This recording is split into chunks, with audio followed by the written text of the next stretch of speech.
Maayong adlaw sa tanan.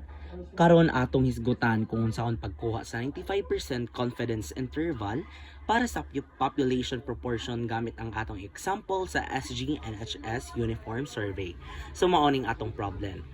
A group of students from SG-NHS conducted a survey in their school regarding the implementation of compulsory school uniforms. Out of 1,800 students surveyed, 1,120 are in favor of the implementation.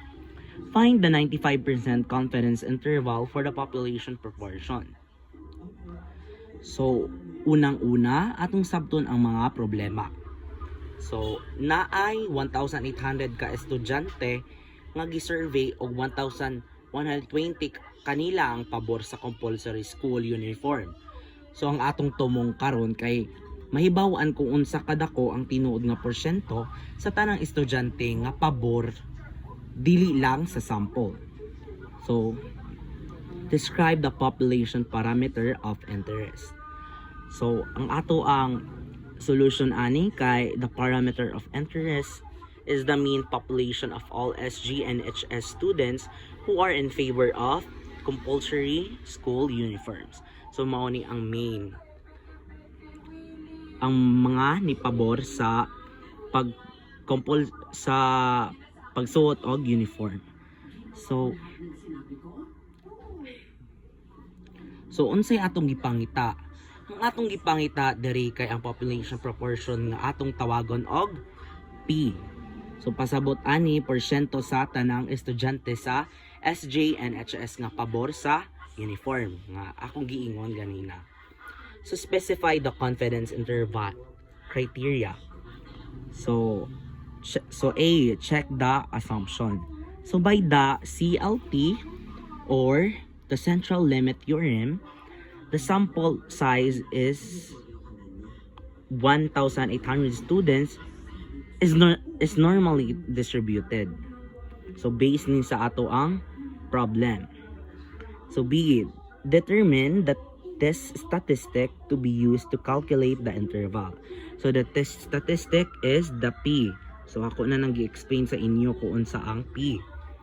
So state the level of confidence. So ang atong level of confidence diriya is 95% nga naara pod sa given or ang ato ang problem.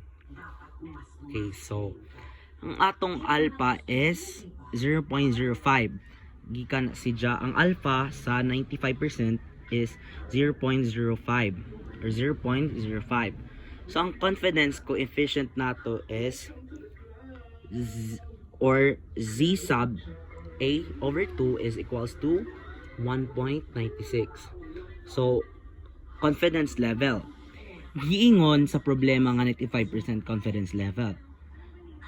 Kung 95%, ang Z value nato kay 1.96. Okay, so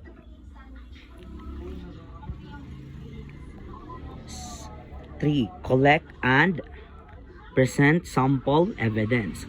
So sa A, collect the sample information. So ang X mo ni ang naarapod sa given. Mo nang 1,000 to 1,120 nga students nga ni pabor. Okay, so ang atong N mao na ang mga tanan estudyante sa SG-NHS nga gisurveyhan. Okay, so ang ato ang p-hat, so pangitaon natong p-hat. Sa pagpangita sa p-hat, ang gamiton ra nato nga formula is p-hat is equals to x over n. So ang x over n mo na natong gipangita ganina nga nakabase ra sa atong problem. So ato diri buhaton nato is i-substitute ra ang mga value. Pila ang atong x? Ang atong x kay 1,120 divided by 1,800 which is ang ato ang n.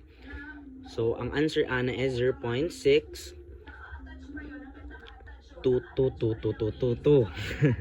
or 0.62.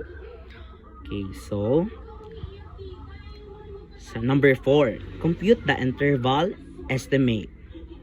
So find Q hat. So unsa man pagpangita ang Q hat? So pagpangita sa Q hat, ang ato ang formula gamiton is Q hat is equals to 1 minus P hat. So atong buhat ng dria is substitute ra ang value sa P hat nga atong gikuha ganina, which is 0.62. Okay, so 1 minus 0.62 is equals to 0.38. Okay, so nanatay value sa Q hat. Okay, so sa letter B, find the standard error. So pagpangita nato sa standard error, gamiton ra nato ang formula nga square root of P hat times Q hat over N or divided by N. So na naman tay value sa P hat, na napod tay value sa Q hat, diyan na napod tay value sa N nga naka-base ra sa ato ang problem. So ato ra kana siya is substitute. So pila ang atong P hat? Ang atong P hat kay 0.62. Ang atong Q hat pila man? 0.38 divided by 1,800 equals the square root of 0.000131 or 0.0114. Okay, so sa atong margin of error kay 1.96 times 0.0114 is equals to 0.0223. So muna ato ang margin of error. T. Find the limits. So for the lower limits, atong gamiton ng formula is P minus the margin of error. So pila man atong P, mo na atong P. Nanabaya na ato na nakuha ganina. So atong P na natay value. So atong P ato ra kani substitute ang iyang value so 0.62 minus ang atong margin of error nga gikuha ganina, which is 0.0223. So 0.62 minus 0.0223 is 0.5977. So, or 59.77%. And now for the upper limit, P plus the margin of error is equals to kana ang iyarakan ato substitute ang iyang value. So 0.62 plus 0.0223 is equals to 0.6423 or 64.23%. So sa D, so describe the results. Okay, so muna ni ato ang conclusion.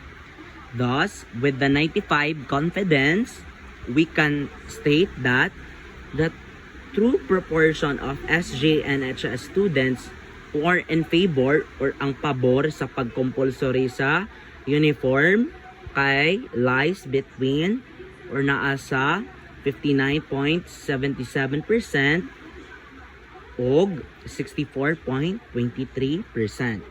So maura to guys.